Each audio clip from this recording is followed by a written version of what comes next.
გამარჯობა, მეგობარი, თქვენთან არის. ვაგრძელებთ ვეტერინარიისა და ზოგადად მეგობრობის სამყაროში ღრმად გარკვევას. დღეს ისეთ საკითხზე ვარ მოსული კლინიკა ბუნებაში, რომ ბევრს გაგვიგონია, მაგრამ რა არის ბოლომდე არ ვიცით. საქმე ეხება ლეიშმანიოზს. ჩვენ ვიცით, რომ ეს არის საკმაოდ მწვავე და სასტიკი დაავადება, რომელიც ჩვენს მეგობრებს ემართებათ ხოლმე. მაგრამ ზუსტად რასთან გვაქვს საქმე, ამის გასარკვევად, როგორც უკვე გითხარით, მოვედი ბუნებაში და დარია ჯანიაშვილთან, თერაპევტთან, ხოლმე შლება. უნდა გავარკვიო ახლა ეს საკითხი. ასე რომ დღეს ვილაპარაკებთ ლეიშმანიოზზე.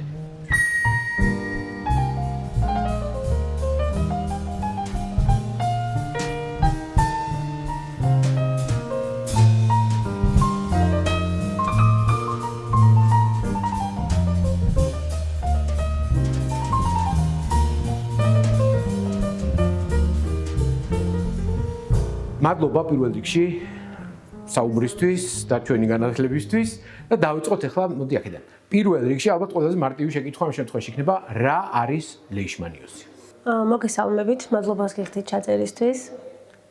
ძალიან მოკლედ გეტყვით, რომ ლეიშმანიოზი არის პარაზიტული დაავადება, რომლის გადამტანიც არის კოღო, ფლებატომუსი, არის ქრონიკული დაავადება. არ იკურნება ცხოველებში. არსებობს ორი ფორმა, კანის ფორმა და ვისერალური ფორმა. ეგ რას ნიშნავს? კანის ფორმა არის, რომელიც გახატულება განსაკუთრებით არის კანზე, ფალანგების შუა, ბეწვის, ზოგჯერ დერმატოლოგიური პრობლემები გქონიათ. თვალის გამოხატულება აქვს, დრუნჩებთან აქვს სპეციფიკური გამოხატულება. რაც შეეხება ვისერალურ ფორმას, ვისერალური ფორმა უშუალოდ შეიძლება დაარტყას თირკმელს, ღვიძლზე, ანემია იცის, ლიმფური კვანძების გადიდება ახასიათებს, ასევე სახსრების კივილი, რომელიც შეიძლება იგონოთ, რომ აქვს უბრალოდ სახსრები და ამ შემთხვევაში ერთ-ერთი ფორმა არის ლეიშმანიოზის. მარტო ლეიშმანიოზის არა, რა თქმა უნდა, მაგრამ ერთ-ერთი ფორმა გამოხატულების შეიძლება იყოს ეს. ჩვენთან არის ეს კოღო? კი, საკმაოდ ლეიშმანიოზი არის ესე კოღო. აზიის ქვეყნებში და ერთ-ერთი ჩვენ ვართ მოწინავე ქვეყანა, რომელშიც არის ძალიან მოდებული. როგორ უნდა ამოვიცნოთ, რომ ძალს ან კატებსაც ემართებათ, ხო როგორც? მაგრამ უფრო წამყვანი ჩვენთან უფრო ძაღლები. ძაღლები. როგორ უნდა ამოვიცნოთ, ან ეჭვი შევიტანოთ მაინც, რომ ცხოველს აქვს ლეიშმანიოზი? როგორც თქვით, ერთ-ერთი გამოხატულება შეიძლება გარეგნული გამოხატულება მოხდეს კანის, სახის, თვალების, ზოგჯერ სიბრმავეს იწვევს და შეიძლება აიგონოს თვალის პრობლემა და ამ დროს შეიძლება იყოს ლეიშმანიოზის ერთ-ერთი გამოხატულება. სახსრების აქვს სპეციფიკური გამოხატულება ფალანგებს შორის რაღაც გადიდებული და გაუხეშებული ფალანგები არის. რა, ბევრი სიმპტომი, ტემპერატურა, ასევე ახასიათებს ლიმფური კვანძების გადიდება. ეს დაავადება სიცოცხლესთან შეუსაბამოა? საბოლოო ჯამში მიყავს? სამწუხაროდ არის, ანუ დღესდღეობით უკვე აღარ სამწუხაროდ ადრე აძინებდნენ მსგავს დაავადებაზე ძაღლს. მართლა? კი, როგორც კი გიგებდნენ, იმიტომ რომ გადამდები არის და გადამდები არის არა ცხოველიდან, არამედ კოღო არის გადამტანი, ანუ თუ დაავადებულ ცხოველს უკმინა და შემდეგ სხვა ცხოველსაც უკმინა, გადამტანი არის კოღო. და ანუ თუ აი თქვათ იყო ბევრი ცხოველი საწყალდე რაღაცა პანიკაში ვარდებოდნენ და დაავადებულ ცხოველს აძინებდნენ. მაგრამ დღესდღეობით მართვადია, იკურნება ეს და ანუ იკურნება არა, ინკუბაცია ხდება, მისი დაკონსერვება ხდება.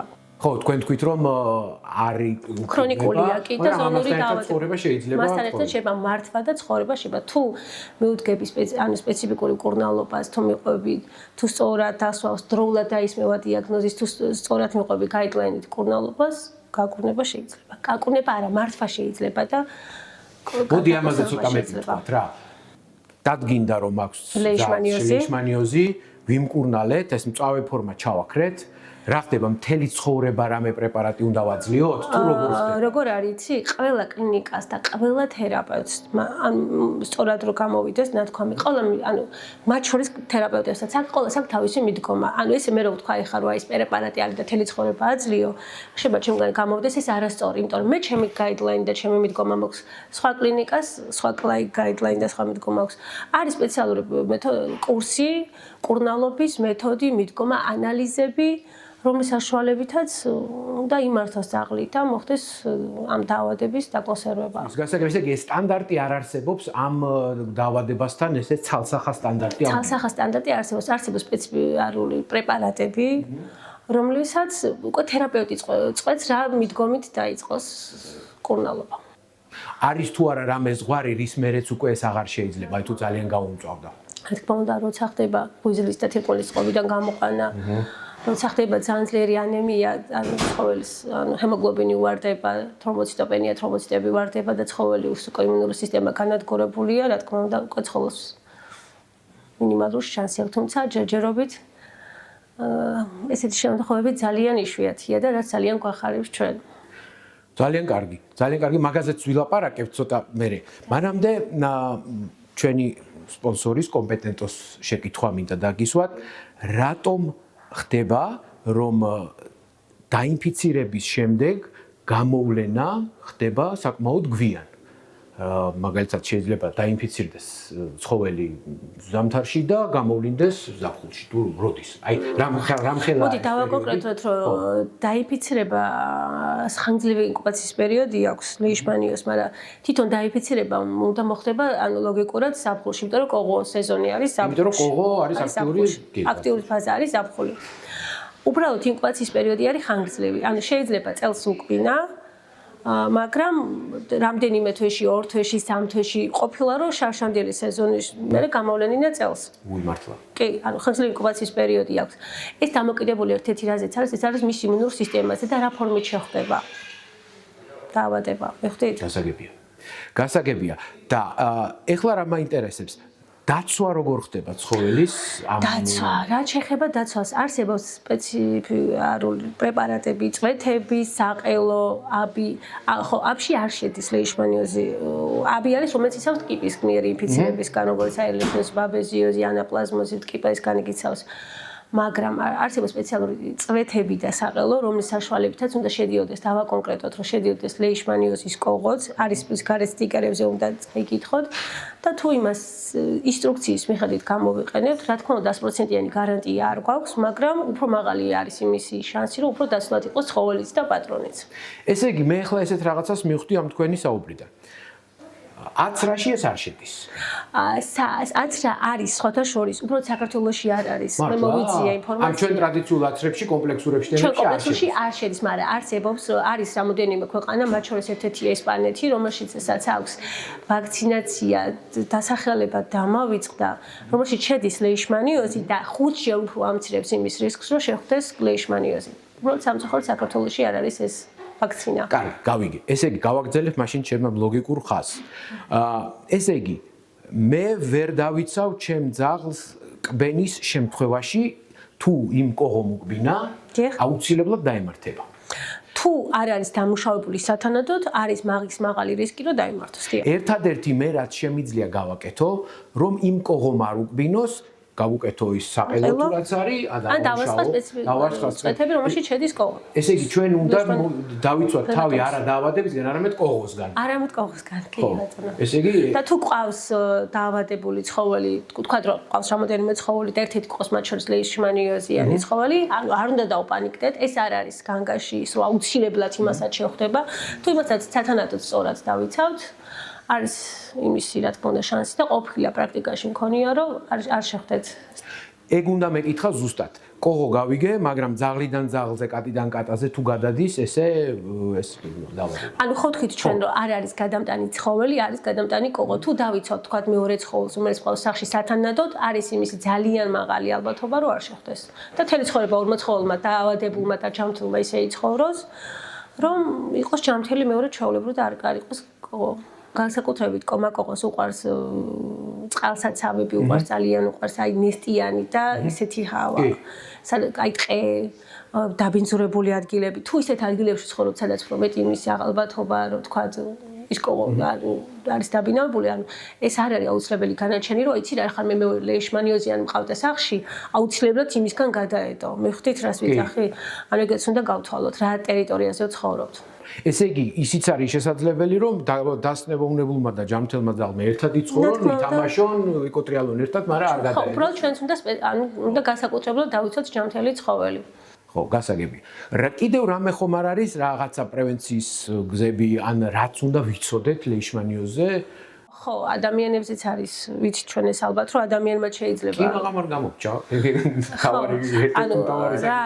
თუ ყავს შენს დაავადებული ცხოველი, რა თქმა უნდა, მე ვურჩევ პაციენტის პატრონებს, რომ აუცილებლად ეკეთოს კოღოს საწინააღმდეგო სპეციალური საყელო ანწყვეტები, რომ არ მოხდეს კოღოს დაკმინა თავიდან და არ დაკმინოს მერე პატრონი, ან ხო ხდები და სამცხეში შეუქმნას პატრონსაც.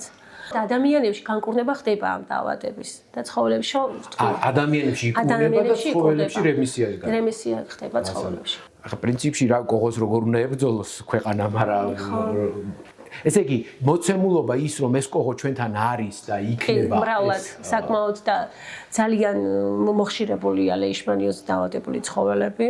აი მაშინ ესე ვიკითხოთ რატომ არის მოხშირებული იმიტომ რომ ცხოველები არ არიან წინასწარ მომზადებული და დამუშავებული ამ კოღოს მიმართ მარტო მთლად მაგას ვერ ვიტყოდი ალბათ ვიტყოდი იმას რომ გარემო პირობებია ისეთი საქართველოში უკვე სამწუხაროდ რომ გარემო პირობებმა შეუქმნეს ხელი ну გართუნდაც ის რომ ერთ-ერთი მიზეზი რაც არის ეს არის დაბინძურებული გარემო. უამრავი ქუჩის ცხოველი, სამწუხაროდ უამრავი ქუჩის ცხოველი, რომელსაც მართვა ვერ ხდება. ანუ ერთ-ერთი მიზეზი ალბათ ეგ არის, რომ დაავადებული ცხოველი ბევრია, რომის მართვაც ვერ ხდება, ანუ მე ეს კოღოც ჩვენ რაც ვიცით, ხო, ლეიშმანიდან რამდენი არ ვიცით, რომ დაავადებული ცხოველი არის. ესაგები. და მისი მართვა ვერ ხდება და იქიდან გამომდინარე მე დაავადება ხდება. ხო, ან ჩვენ დაგვაუწყდა, რითით გინდება ლეიშმანიოზის დაავადება. ანუ თქვით რომ არის გამოხატულება, გარიგანი გამოხატულება, მაგრამ ჩვენ დიაგნოსტირებას როგორ ვახდენთ? იქაც საინტერესოა. ხო, ანუ რა თქმა უნდა, ერთ-ერთი საშუალება არის ანალიზებით კითხულობს თერაპევტი, მაგრამ სანამ მივალთ ანალიზებამდე, ხო? არსებობს რამდენიმე სახეობა, ეს არის ტესტები, სწრაფი ტესტები, არსებობს PCR ტესტი, ჩვენ კლინიკა მაგათ PCR ტესტი მუშაობს. არსებობს ELIAS ტესტი, ასევე არის ჩვენ ვაკეთებთ კიდევ ციტოლოგიას შეიძლება გვაქვს კარგი ლაბორატორია ჩვენი რომელიც სად ვლინდება სისხლში? კი სისხლში სისხლში, ხო? კი, პარაზიტული დაავადება. ძალიან დიდი მადლობა. რას ამბობთ? მე იმედი მაქვს რომ თქვენთვისაც საინტერესო იყო, რა თქმა უნდა, გვაშოროს სულ ყველას ლეიშმანიოზი. ჯანმრთელობას უსურვებ ჩვენად ხა მეგობრებს, რა თქმა უნდა და უსურვებ რომ ნაკლები დაავადებული ცხოველი ყავდეს, ნაკლები, რა ვიცი, ქუჩის ცხოველი ყავდეს. აუცილებლად.